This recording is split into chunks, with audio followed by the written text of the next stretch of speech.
My cousin lied. The phone buzzed on the kitchen counter, its screen glowing like a beacon in the dim morning light. I froze mid-sip, coffee burning my tongue as the name Lila flashed across it. My cousin, the one who'd been dodging me for weeks. My gut twisted, a warning I couldn't name. The message was short, brutal. "I'm pregnant. It's yours." The mug slipped from my hand, shattering on the tile, brown liquid pooling like blood. My girlfriend, Sarah, looked up from her toast, her hazel eyes narrowing. "What's wrong, Ben?" she asked, voice soft but edged with something sharp. I couldn't answer. My world was already cracking. Lila's words didn't make sense. We'd never crossed that line. She was family, the cousin who'd grown up with me, shared secrets over late-night bonfires, the one who knew my fears better than anyone. But lately she'd been distant, her texts curt, her visits rare. I'd chalked it up to her new job, her new life. Now this. My fingers trembled as I typed a reply. "What are you talking about? This isn't funny." No response. The silence felt like a blade, slicing through the morning's calm. Sarah was at my side now, her hand on my arm, warm but heavy. "Ben, talk to me." I handed her the phone, my throat tight. Her face drained of color as she read, her grip tightening until her nails bit into my skin. "Is this true?" she whispered, her voice a mix of disbelief and something darker, betrayal. I shook my head, words tumbling out too fast. "No, Sarah, I swear. I don't know what she's doing. I'd never." But her eyes were already distant, searching for a truth I couldn't prove. The next hours blurred into a nightmare. I called Lila, left voicemails that echoed in my head. Desperate, confused, angry. She didn't answer. By noon, my parents were at the door, their faces carved with disgust. Lila had called them too, spinning her lie with venom I couldn't fathom.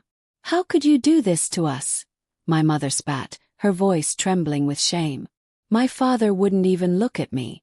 "You're no son of mine," he said, the words landing like fists.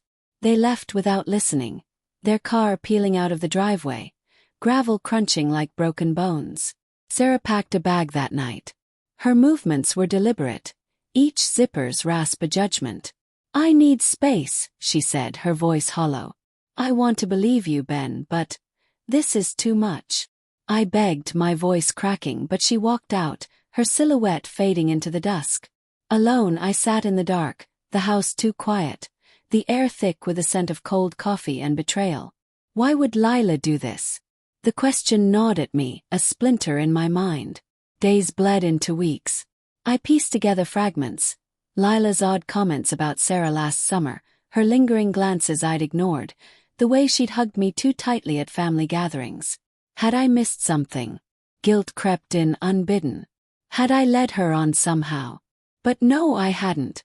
I'd loved Sarah, built a life with her, planned a future. Yet doubt festered, fed by Lila's silence and the world's judgment. Then a text from my brother. "Check Lila's socials." My hands shook as I opened her profile.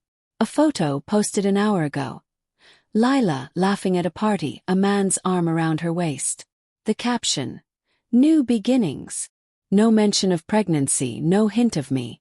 I scrolled back, heart pounding. Posts from months ago, subtle but damning.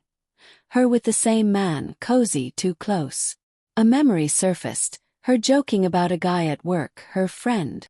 The pieces clicked, sharp and cold. She wasn't pregnant. She'd lied to destroy me. I drove to her apartment, rage and heartbreak warring in my chest.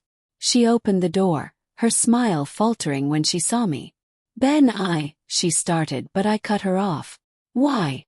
My voice was raw, a wound laid bare. Her eyes flickered, guilt, fear, defiance. "You always had everything," she said, voice low. "Sarah, your perfect life. I wanted you to feel what it's like to lose." The truth hit like a slap. Jealousy, twisted into vengeance. She'd loved me not as family, but something darker, and when I didn't see it, she burned my world down. I walked away, her confession echoing in the empty stairwell. Sarah wouldn't answer my calls. My parents still believed Lila's lie. But as I stood in the rain, the city's hum drowning my thoughts, I realized something worse. The betrayal wasn't just Lila's. It was Sarah's doubt, my parents' rejection. The people I loved had chosen to believe the worst. And that truth, colder than the rain soaking my skin, was the real wound.